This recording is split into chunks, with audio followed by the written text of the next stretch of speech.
नमस्कार। बोल के लब आजाद है तेरे, मैं अभिसार शर्मा। प्रधानमंत्री नरेंद्र मोदी गुजरात के अंदर निवेशकों से बातचीत कर रहे हैं। इस वीडियो में उन्हें संबोधित कर रहे हैं और जाहिर सी बात है इसका मकसद यह है कि भाई दुनिया भर के जो इन्वेस्टर्स हैं वो भारत में आए, निवेश करें, भारत के अंदर धंधा बढ़े, भारत के अंदर बिजनेस को लेकर माहौल बड़ा हो।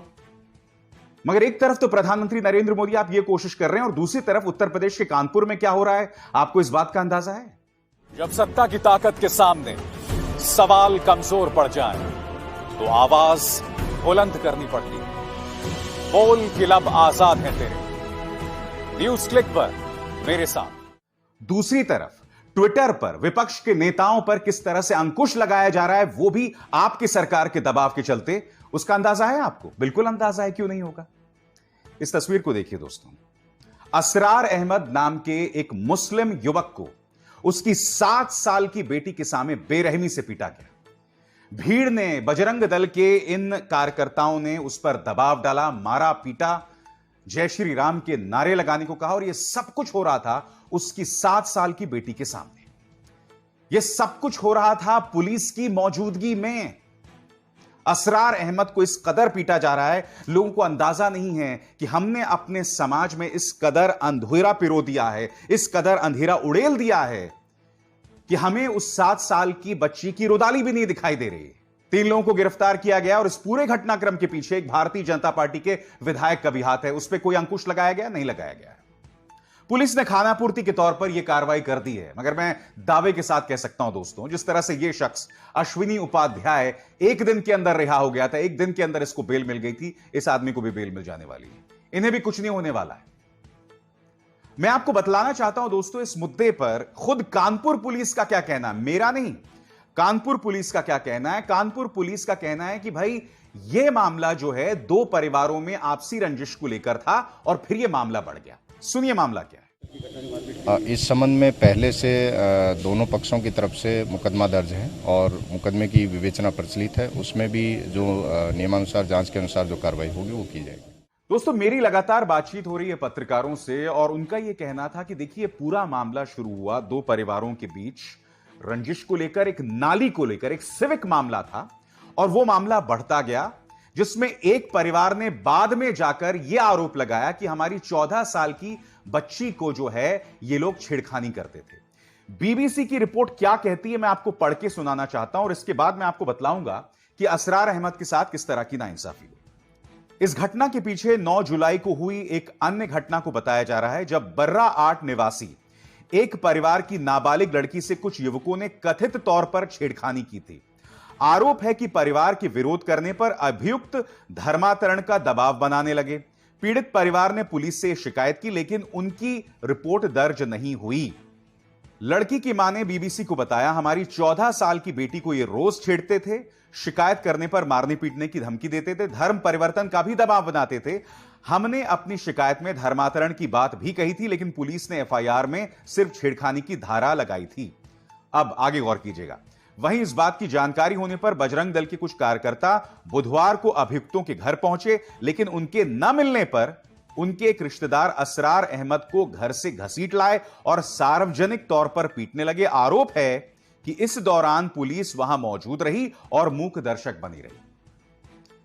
असरार अहमद का इस पूरे मामले से कोई लेना देना नहीं है। जो भी इन 2 परिवारों के बीच रंजिश चली आ रही थी, कुछ लेना देना नहीं है। 2 चीजें उभर कर आती हैं। एक तरफ समाज के अंदर इतना जहर भर दिया गया है मेन स्ट्रीम न्यूज चैनल्स के जरिए और भारतीय जनता पार्टी की सरपरस्ती के जरिए कि जो भीड़ मारती है वो ये नहीं देख रही है कि हम किसे मार रहे हैं।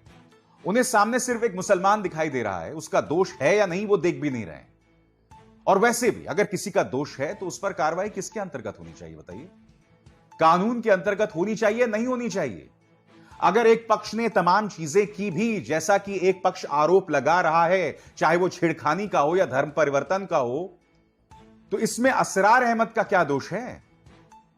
मैं फिर आपसे पूछना चाहता हूं प्रधानमंत्री नरेंद्र मोदी, एक तरफ तो आप इन्वेस्टमेंट की दुहाई कर रहे हैं और दूसरी तरफ कानपुर के अंदर यह हो रहा है, और फिर ट्विटर आप यानी कि मोदी सरकार के दबाव के चलते विपक्ष के नेता राहुल गांधी के अकाउंट को सस्पेंड कर देता है। उनके अलावा 5 और कांग्रेस के अकाउंट्स को सस्पेंड किया जाता है। खबर यह भी आ रही है कांग्रेस के करीब 5000 समर्थकों के अकाउंट्स को ट्विटर ने सस्पेंड कर दिया है। राहुल गांधी का क्या दोष है? राहुल गांधी का यह दोष है, जब दिल्ली के कैंट इलाके में एक 9 साल की दलित बच्ची का बलात्कार और उसके बाद हत्या कर दी गई थी, तो राहुल गांधी उनसे मिलने गए थे और उनके ट्विटर हैंडल के जरिए मां और बाप की जो पहचान है वो जाहिर हो गई। मैं आपसे कुछ और कहना चाहता हूं। मान लिया कि राहुल गांधी ने उन दोनों मां बाप की पहचान को जाहिर नहीं करना चाहिए था, मगर चाहे कांग्रेस हो या राहुल गांधी हो, वो इस परिवार के खिलाफ तो थे नहीं। और दूसरी तरफ जब हाथरस में उस गुड़िया के साथ बलात्कार और फिर उसकी हत्या कर दी गई थी, तो मामला में 376 DB था, यानी कि बलात्कार का मामला भी हाथरस पुलिस ने दर्ज किया था। और भारतीय जनता पार्टी के IT सेल का मुखिया अमित मालवीय ने बाकायदा एक ट्वीट किया था, 2 ट्वीट्स किए थे। एक ट्वीट के अंदर उसने उस लड़की का वीडियो दिखाया था, उसका चेहरा दिख रहा था, और दूसरे ट्वीट में उसने उसकी मां का चेहरा जाहिर किया था। मैं वो दोनों ट्वीट्स के अंदर वीडियो क्या था वो मैं आपको नहीं दिखाऊंगा, मगर अमित मालवीय ने क्या लिखा, जो शर्मनाक बात लिखी, मैं आपको पढ़ के सुनाना चाहता हूं। उत्तर प्रदेश को बदनाम करने की साजिश रचने वालों को एक्सपोज करने वाला वीडियो, घटना के तत्काल बाद मां का बयान। यहां मां की पहचान को भी जाहिर किया जा रहा है, और उससे पहले जो वीडियो था उसमें बताया गया था वो लड़की बेचारी जमीन पर पड़ी हुई है, कराह रही है। उस वीडियो को भी अमित मालवीय ने पेश किया था। उस वक्त जब राष्ट्रीय महिला आयोग से गुहार लगाई गई थी कि आप अमित मालवीय पर एक्शन क्यों नहीं लेते, तो उन्होंने कोई एक्शन नहीं लिया। उत्तर प्रदेश पुलिस ने अमित मालवीय पर कोई कार्रवाई नहीं की, बल्कि कानूनन जो गुनाह, जो आरोप है इस वक्त अमित मालवीय के ऊपर, अगर उस पर कानूनी कार्रवाई होगी तो इसमें 2 साल की सजा का प्रावधान है। इस तरह से फंसा है अमित मालवीय, मगर ना इसका अकाउंट को हटाया गया, ना इस पर कोई पुलिसिया कार्रवाई हुई। राहुल गांधी ने आज बयान दिया है दोस्तों, और राहुल गांधी का क्या कहना है आप सुनिए। पहला बयान उनका। Shutting down my Twitter. They're interfering in our political process. A company is making its business to define our politics. And as a politician, I don't like that. This is an attack on the democratic structure of the country. This is not an attack on Rahul Gandhi. This is not, simply shutting Rahul Gandhi down. I have 19, 20 million followers. You're denying them the right to an opinion. That's what you're doing. So this is not only patently unfair.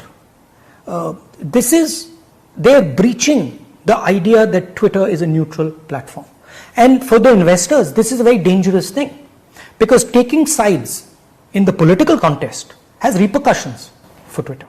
तो कहीं ना कहीं राहुल गांधी भी इस बात का इशारा कर रहे हैं कि ऐसे देश में जहां ट्विटर इस तरह से सरकार की पिछलग्गू बनी रहेगी, कोई भी व्यक्ति आकर निवेश क्यों करेगा, धंधा कैसे बढ़ेगा, काम कैसे होगा। राहुल गांधी ने यह भी कहा कि कहीं ना कहीं ट्विटर हमारे आंतरिक मामलों में भी हस्तक्षेप कर रहा है। क्या कहा उन्होंने, आइए सुनते हैं। Our democracy is under attack. We're not allowed to speak in parliament. The media is controlled. And I thought there was a ray of light where we could put what we thought on Twitter. But obviously that's not the case. It's obvious now that Twitter is actually not a neutral, objective platform. It is a biased platform, and it's something that listens to what the government of the day says. As Indians, we have to ask the question, are we going to allow companies, just because they are beholden to the government of India, to define our politics for us? Is that what this is going to come to? Or are we going to define our politics on our own? Right? That's the real question here. शालीनता और मर्यादा की तमाम हदों को पार किया जा रहा है दोस्तों। आपको याद होगा जब हाथरस में उस गुड़िया का बलात्कार और उसके बाद हत्या कर दी गई थी, तब धारा 144 का उल्लंघन करते हुए बलात्कार के समर्थक जो हैं वो लोग सामने आए थे। वो लोग कैमरे के सामने थे और खुलेआम कैमरे के सामने वो लोग धमका रहे थे उन लोगों को जो पीड़िता के परिवार से मिलने आ रहे थे। और यही हो रहा है कानपुर के मामले में। आपके स्क्रीन पर यह वीडियो देखिए। जिन लोगों ने असरार अहमद की बुरी तरह से पिटाई की, उसकी 7 साल की बच्ची के सामने, ये देखिए पुलिस थाने के सामने ये लोग धरना दे रहे हैं, तालियां बजा रहे हैं और फिर जय श्री राम के नारे लगा रहे हैं।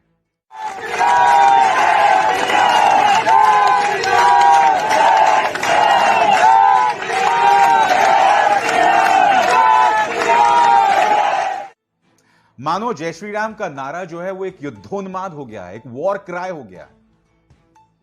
ये लोग समझते हैं राम के मायनों को, ये लोग समझते हैं मर्यादा पुरुषोत्तम के मायनों को। तुमने एक बेकसूर को मारा है, असरार अहमद को, उसका कोई दोष नहीं था।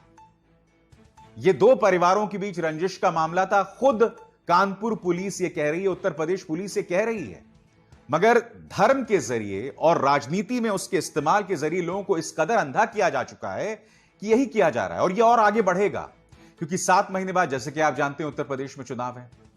और इसकी एक छोटी सी झलक हमें अलीगढ़ में भी मिल गई थी। आपको याद होगा, AIMIM का एक नेता नाजिम, उसने मस्जिद के सामने से दलितों की बारात को निकलवाने से मना कर दिया था। उसने कहा था कि भाई मस्जिद के अंदर जो है वो सिर्फ नमाज पढ़ी जाएगी, दलितों की बारात हम नहीं निकलने देंगे। एक तो मैं समझ नहीं चाह पाता हूं कि ओवैसी साहब की पार्टी इस तरह से रहस्यमय तरीके से क्यों आ जाती है भारतीय जनता पार्टी की मदद करने। क्योंकि आप जानते हैं, उससे अलीगढ़ के उस इलाके में हिंदू मुस्लिम वोट फिर से दो फाड़ होगा। और फायदा किसको होगा, आप बताइए बताइए बताइए, फायदा किसको होगा। तो एक तरफ यह चला आ रहा है दोस्तों, सांप्रदायिक उन्माद बढ़ रहा है। ट्विटर जिस तरह से सरकार के सामने नतमस्तक है, और मैंने आपको अमित मालवीय की मिसाल दी, वहीं दोस्तों संसद के अंदर सरकार सवालों के जवाब नहीं देना चाहती। जी हां, कल लोकसभा भी और राज्यसभा भी अनिश्चित काल के लिए, लोकसभा और राज्यसभा के सत्र अनिश्चित काल के लिए स्थगित कर दिए गए। पेगासस जासूसी मामलों का जवाब सरकार नहीं देना चाहती है। सरकार विपक्ष के साथ संवाद भी नहीं करना चाहती है। विपक्ष यह आरोप लगा रहा है कि मार्शल्स के जरिए महिला सांसदों के साथ ज्यादती की गई, उन पर दबाव डाला गया। मैं यह समझना चाहता हूं मोदी सरकार से कि आप सरकार हैं, पार्लियामेंट्री अफेयर्स मिनिस्टर का क्या दायित्व होता है कि वो विपक्ष के साथ संवाद करें। क्या आप भूल गए स्वर्गीय सुषमा स्वराज ने क्या कहा था? खुद सुनिए, जब वो जिंदा थी, जब बीजेपी विपक्ष में थी, तब सुषमा स्वराज ने क्या कहा था, उनकी इन अमर शब्दों को याद करिए। ये सदन उलझा भी बहुत और उलझकर सुलझा भी। मैं बहुत प्यार से कह रही हूं, मेरे भाई कमलनाथ अपनी शरारत से इस सदन को उलझा देते थे और आदरणीय शिंदे जी अपनी शराफत से उसे सुलझा देते थे। और इस शरारत और शराफत के बीच बैठी हुई सोनिया जी की मध्यस्थता, आदरणीय प्रधानमंत्री जी की सौम्यता, आपकी सहनशीलता और आडवाणी जी की न्यायप्रियता के कारण ये सदन चल सका। और आज के दिन मैं अपने पूर्व नेता सदन को भी याद करना चाहूंगी, आदरणीय प्रणब मुखर्जी को, लोकतांत्रिक संस्थाओं में जिनकी आस्था ने भी इस सदन को चलाने में बहुत कारगर भूमिका निभाई। ये इसलिए हुआ क्योंकि भारतीय लोकतंत्र के मूल में एक भाव है, और वो भाव क्या है? वो भाव ये है कि हम एक दूसरे के विरोधी हैं मगर शत्रु नहीं। दिक्कत यह है दोस्तों कि भारतीय जनता पार्टी को यह लगता है कि बगैर दमन के, बगैर अंकुश के, बगैर समाज को दो फाड़ किए हम अपनी राजनीति नहीं कर सकते। भारतीय जनता पार्टी को लगता है कि जब तक समाज में दोहराव पैदा ना हो, हिंदू मुस्लिम में तनाव ना हो, हमें वोट्स हासिल नहीं हो सकते। इसलिए जब तक बीजेपी इस तरह की राजनीति में विश्वास रखेगी, समाज में ऐसा होता रहेगा और देश की बदनामी ऐसे ही होती रहेगी, और एक दिन हम सबको इसकी एक बहुत भारी कीमत चुकानी पड़ेगी। मेरे इन शब्दों को याद रखिएगा। अभिसार शर्मा को दीजिए इजाजत। नमस्कार।